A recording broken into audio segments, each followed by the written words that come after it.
Hello ladies and gentlemen, and welcome to Filteries, the political simulator. So effectively you create your own country in this. It's amazing. I love it so much. Just so many options. So, I guess we'll begin. So, state sovereignty, the extent of rights and powers of a governing institution to govern itself without outside interference. Out of these I agree with I've already tried to record this like, I don't know, fucking 3 times. So it either ends up being too long or I fuck up in the recording just monumentally and I just can't upload it. I'm just never satisfied with this, so I want to do this kind of fast. So out of these I'd say I would agree with the unitary, federal and confederal. I wouldn't have a problem with ethnic. What my problem with ethnic isn't necessarily that it's a group, it's like one nation with only one like race or one culture or whatever. I don't care about the fact that it's homogeneous. What I do care about with ethnic, and I think this needs to be stated, is that it's the means through which the country ends up being ethnic. Did they genocide all the others? If that's the case, then I don't like the fact that that country is ethnic because of the way they went on about it. Did they deport them? Did they like take away citizenship from these other groups? You know, it really depends. But if it just magically if magically one group, 100% of the country ended up being one group, you know, the country was founded and it was founded by people with the same culture, same race and whatever, then I actually wouldn't have a problem with that. Federal, I like it, and I like confederal. The problem with confederal is that the states can easily break off. And sometimes you have these big issues where the states are gonna break off. That's usually how confederal systems like the United States and Switzerland ended up becoming federal. And, you know, now they're federal.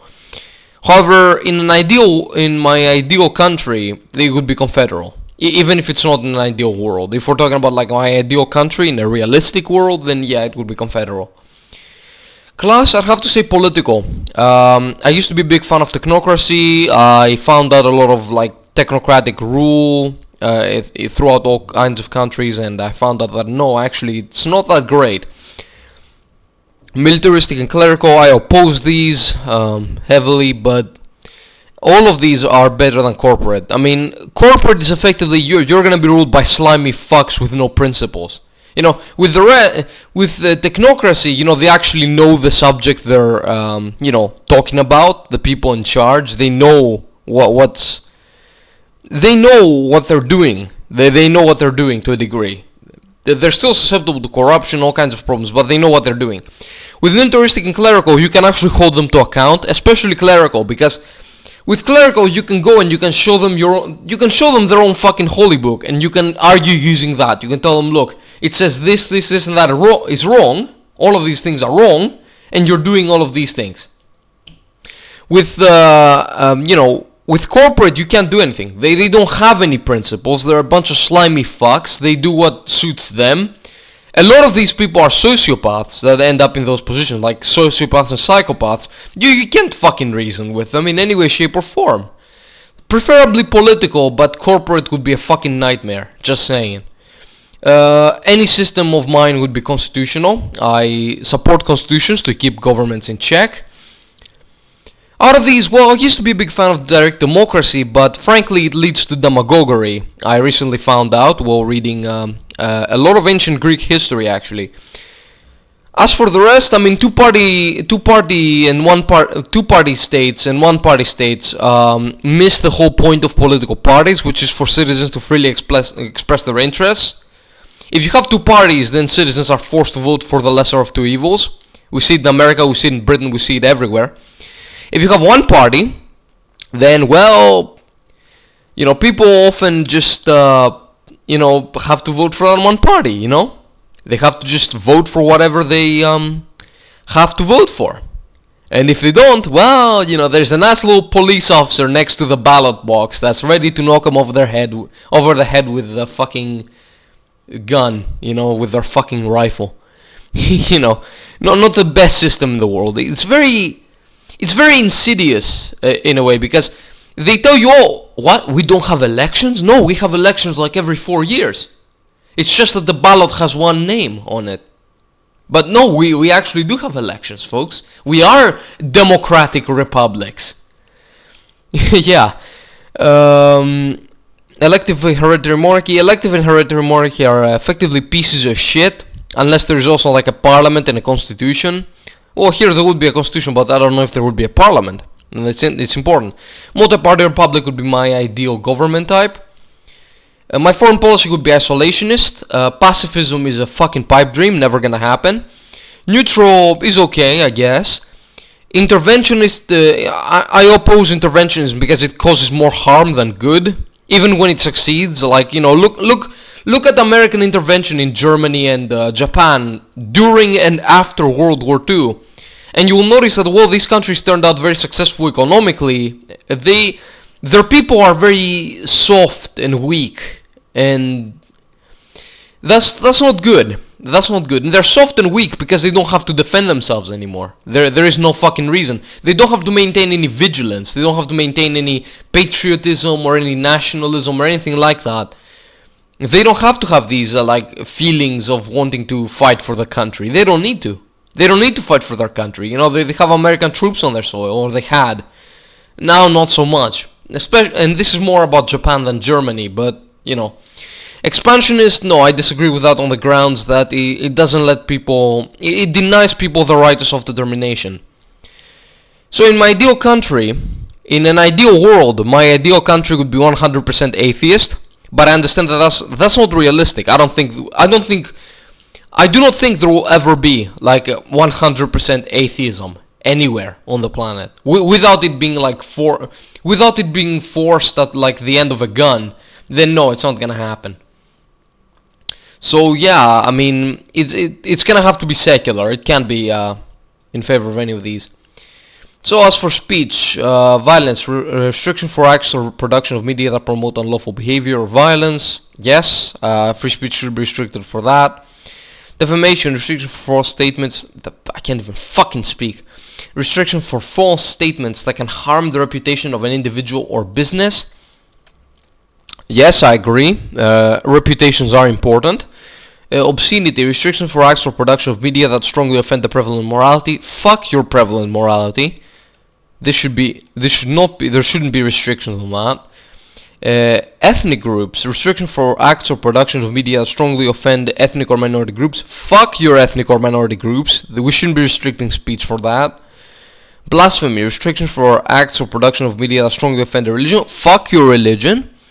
Criticizing government, restriction for acts or production of media that promote opposition to official policies in the state. Then you've defeated the whole point of free speech. Death penalty. War crimes, conviction for intentional killing or torturing civilians during wartime. Yes, there should be a death penalty for that. Murder, conviction for willful and premeditated killing. Not all murder, depends. If it's like a mass murder, then maybe, but not all murder. Like if you killed one guy, you know, 10 years should probably be like a more appropriate punishment. Treason, conviction for actions that aid the foreign government to seriously injure, overthrow, make war against the nation. Yes, if you're a traitor, you need to fucking die in a fire. That's true. That's my honest opinion.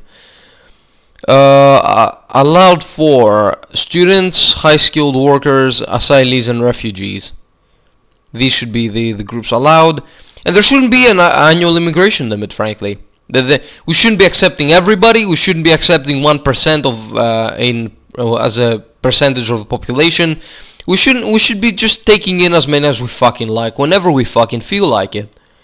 And they should have limited rights in accordance with international law and the rights of minorities within the constitution, as well as whether they've actually first of all, they will be granted the ability to reside and work at first. They won't actually have citizenship in the country.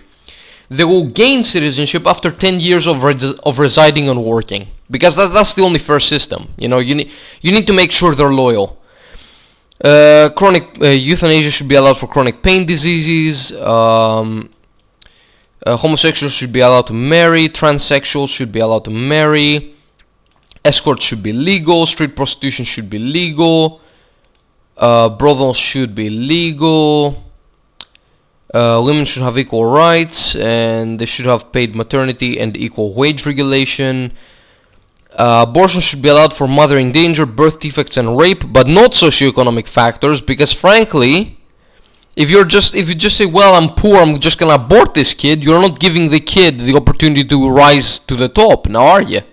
You know, how many people are there out there, you know, celebrities, right now, like celebrities, millionaires, billionaires, who often talk about how they grew up in a fucking ghetto or something. They grew up in like a single mother household in a ghetto. They joined a gang. They were selling cocaine, and now they're now like, I don't know, fucking multi-millionaire rappers or something. You know, how many of them are there? Are there out there? There are quite a few. There are quite a few who grew up from like really poor backgrounds and other celebrities, aren't there? Sure, celebrities are a very small percentage of the population. But these people like started dirt fucking poor and now they're at the very top.